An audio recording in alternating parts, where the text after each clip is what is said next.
I'm Tim Herrera with the Sacramento County Office of Education with another one of our Teacher of the Year profiles, and joining us now is Lisa Alcalá, who is the Teacher of the Year for the Sacramento County Office of Education. Welcome. Thank you. And congratulations. Thank you very much.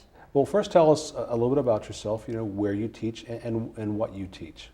I teach at Eleanor Lincoln Hickey Junior Senior High Community School. So it's a school for kids that have been expelled from their school districts, or sometimes they're coming from a court school placement. They'll come back to our school to transition.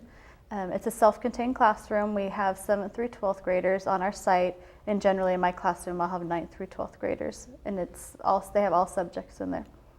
So tell us what it's like to not only teach kind of a challenging student population, but also when you've got the 7 through 12 or the 9 through 12, how you have to keep everything in sync. Well, there's a lot of organization to it. We have to identify what grade level the kids are at, look at their transcripts, and decide what subject matters they need. They generally all come in needing certain things. Majority of them will need English and math, and not only grade level English and math, but remediation.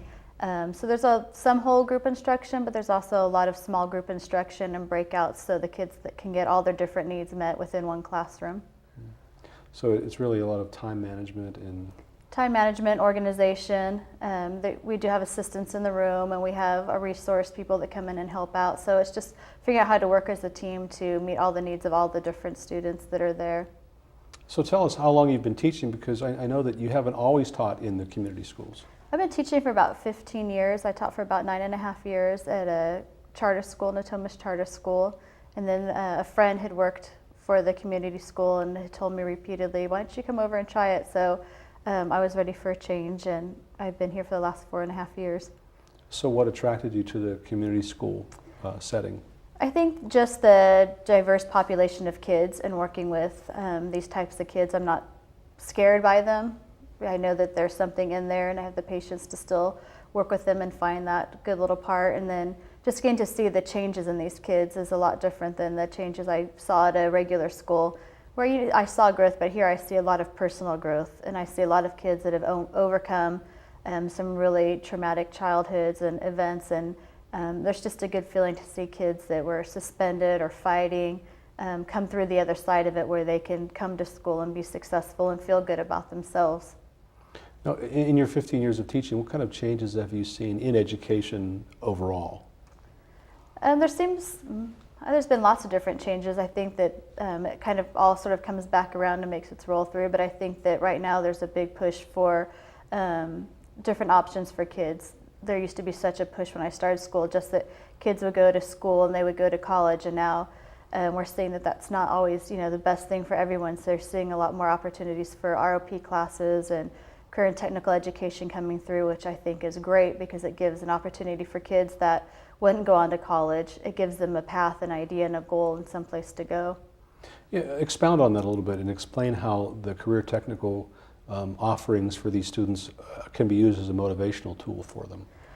It gives them an interest, and they find a passion, and sometimes they don't even know that they have it. We'll start off sometimes with smaller things. If kids they might start off wanting to take an ROP class just sort of to get out of class or to get paid, and then within that they find out that they do enjoy the culinary arts and they find an interest in that, and they want to become a chef or work in the restaurant industry. Or if they like automotive, they can take something that's a hobby or that's just simply a hobby, and they can see how that can be used to build a career or a job off of it. When they're feeling good about themselves and seeing the positive success in something that might not be purely academic, they take that back with them into the academics, and it gives them self-confidence and gives them a sense of pride, which is something they haven't always felt. And it gives them a direction. If everyone's planning on going to college and that's where you're not going, then there's no real motivation for school. But if you find that that you really like nursing, or that you have something else that you want to do, and you can infuse that into your day, it gives them a purpose.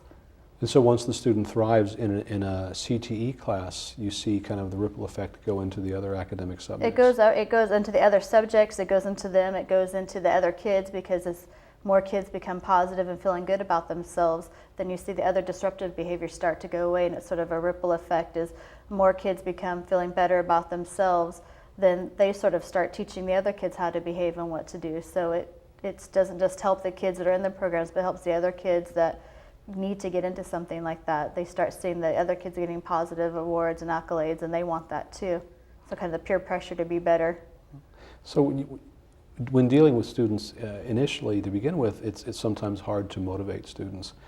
But you're dealing with a student population where motivation is maybe one of the big reasons why they're in a community school to begin with, or lack of motivation. Right.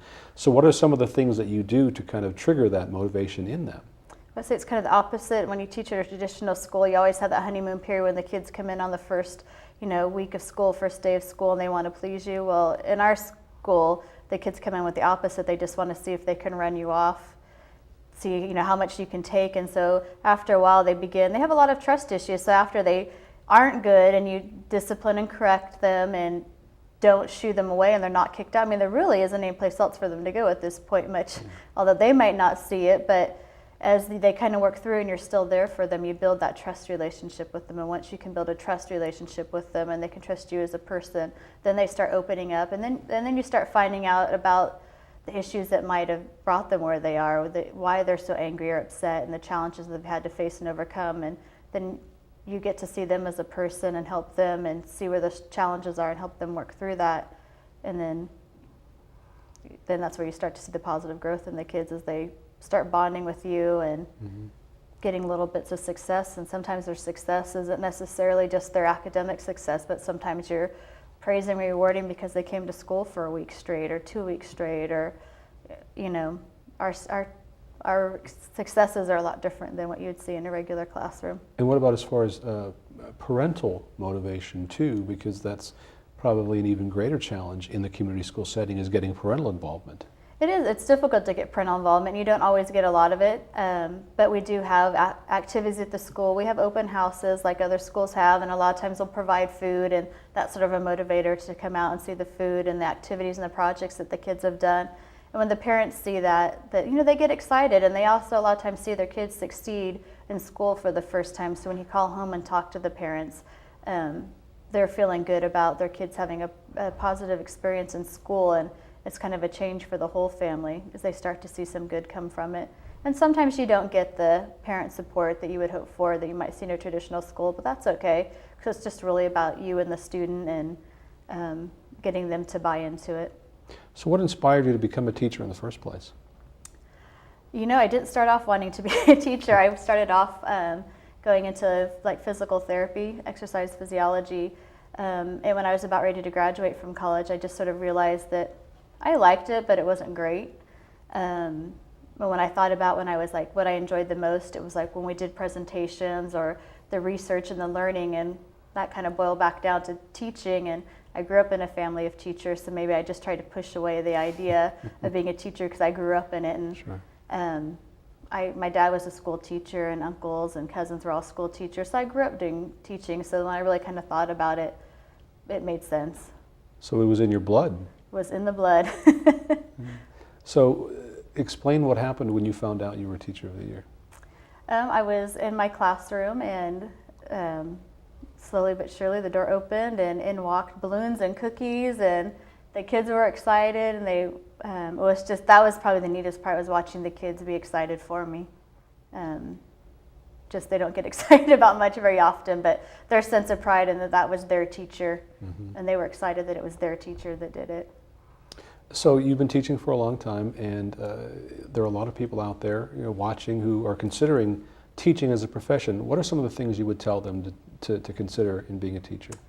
I think if you're considering being a teacher, you should definitely look into it. I always encourage people to try substituting and getting a feel for what the classroom's really like. I think sometimes it gets glamorized, and sometimes it's glamorized, sometimes it's stigmatized by people get different opinions of it. So go in and check it out and spend some time in the classroom and see if it's something that you really like and enjoy, and if it's where you find your passion, then you should go into it further, get into a teaching program, but definitely try out the classroom first, whether by substituting, so you can get a real feel of what it's like to be alone with the children and get an idea of what goes on and what's put into it, because it's a lot more work than it looks like, but it's also very rewarding, so it's a trade out. Well, congratulations to you. We've been speaking with Lisa Alcalá, who is the Teacher of the Year for the Sacramento County Office of Education. Congratulations again. Thank you.